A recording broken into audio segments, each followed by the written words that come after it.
สบายดีท่านผู้ชมมาพบกับข้าพเจ้าดวงแก้วคุณมีเนาะข้าพเจ้าจะมาเฮ็ดคลิปเกี่ยวกับการสอนการติดตั้งแอปพลิเคชันเนาะ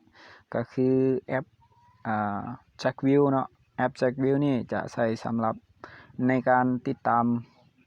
เป้าหมายเนาะจะเป็นเครื่องเป้าหมายอีกเครื่องหนึ่งเนาะก็คือเครื่องแฟนบอลหรือว่า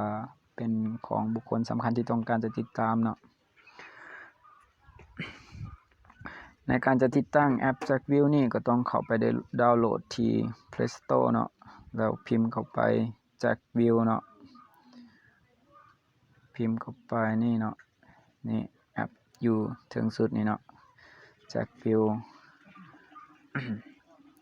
แล้วก็ติ๊กเข้าไปเลยเนาะติ๊กเข้าไปมันจะเป็นหน้ากระดานแบบนี้เนาะให้เฮาติดตั้งเนาะเฮาก็เลือกติดตั้งเลยตอนนี้กำลังดาวน์โหลดอยู่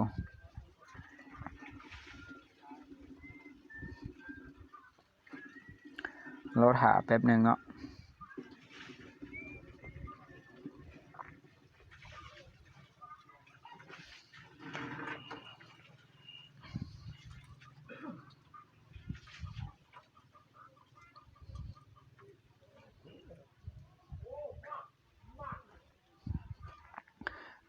เมื่อติดตั้งแล้วเนาะมันจะปรากฏขึ้น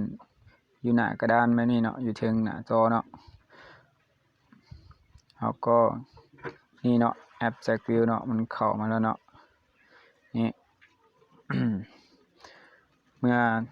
ติดตั้งสำเร็จแล้วเฮาก็เข้าไปเพื่อจะติดตั้งเข้าสู่ระบบในการนำใช้เนาะจะกดทุกคำถามเนาะกดอนุญาตเนาะ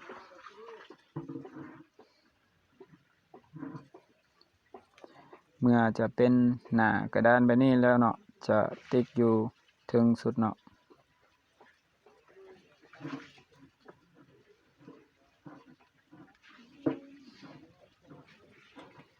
ติ๊กเข้าไปทั้งหมดเนาะมันจะให้เลือกใส่อีเมลเนาะอยู่นี่มันจะมี2อีเมลมันให้เลือกเนาะ2อีเมลเราจะเข้าไปในอีเมลถึงสุดเนาะอีเมลถึงสุดก็คืออีเมลที่สามารถใช้เชื่อมต่อกับช่อง YouTube ของข้าพเจ้าเนาะ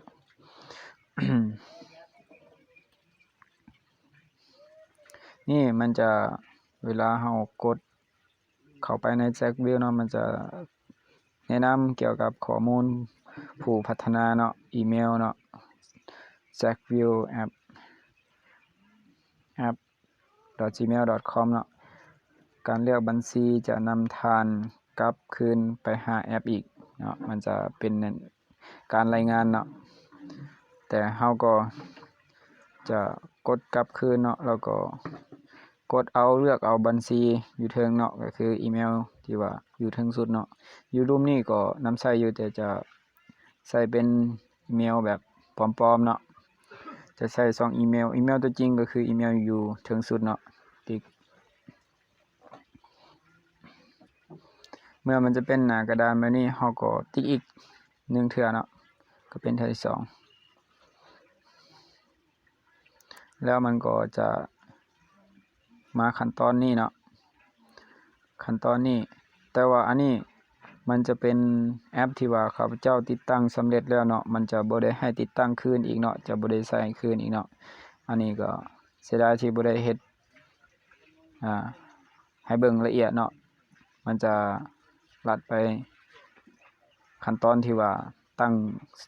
งอีเมลและตั้งชื่อเนาะแต่ว่าถ้าท่านใดที่ว่าโหลดเข้ามาใช้ใหม่ๆเนาะมันจะให้ติดตั้งตามขั้นตอนเนาะมันก็จะบ่ยากเนาะก็ใส่อีเมลใส่พาสเวิร์ดแล้วก็ใส่ชื่อเนาะชื่อนี้ใส่ชื่อหยังก็ได้เนาะแต่ว่าอีเมลกับพาสเวิร์ดต้องใส่ให้มันคือกันกับหน่วยของเป้าหมายที่เราต้องการติดตามเนาะจะเป็นของแฟนหรือว่าของบุคคลสำคัญที่ว่าต้องการติดตามเนาะในการติดตามนั้นจะใช้ได้ทุกสถานที่เนาะในโลกของเราเนาะจะเป็น ต่างประเทศบ่อยู่ไสก็ได้เนาะเพียงแต่มีสัญญาณเน็ตที่ว่าสามารถเชื่อมต่อกันได้เพราะว่ามันจะเป็นระบบ Google ออนไลน์เนาะอันนี้ก็แนะนำให้บรรดาท่านเข้าใจไปจาก70-80% เนาะก็คือสิบ่ยากสำหรับบุคคลที่ว่าเคยเล่นเคยดาวน์โหลดแอปอื่นๆที่ว่ามาติดตั้งเนาะมันก็คล้ายๆคือกับตั้งเฟซตั้ง WhatsApp เนาะจะบ่แตกต่างกันปานใดเนาะอันนี้มันจะเป็นหน้ากระดานไปนี่เนาะในเมื่อการติดตั้งแล้วและรายชื่ออยู่เบื้องซ้ายมือนี่เนาะมันก็นี่เนาะอันนี้ชื่อทงสุดก็แม่น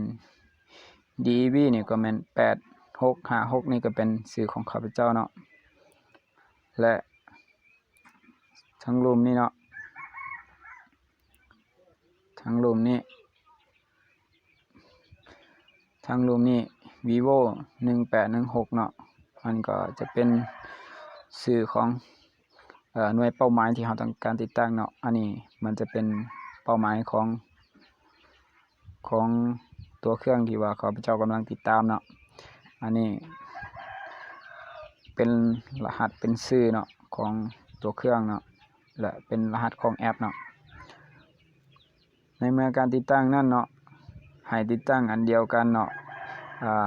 พาสเวิร์ดอีเมลให้ติดตั้งคือกันกับตัวเครื่องของเราเองเนาะแต่ว่าเขาเจ้าได้ผ่านการทดสอบมาเนาะก็เฮ็ดได้สำเร็จเนาะได้ผลเนาะอันนี้ก็นำใช้ได้แท้เนาะจะมาแนะนำให้บรรดาท่านเข้าใจคือในนั้นเนาะ อย่าลืมกด Subscribe หรือกดถูกใจให้แด่กดติดตามให้แด่เนาะจะมีคลิปใหม่ๆเกี่ยวกับการนำใช้แอปอื่นๆเนาะแต่ตอนนี้ข้าพเจ้าขอลาไปก่อนเนาะ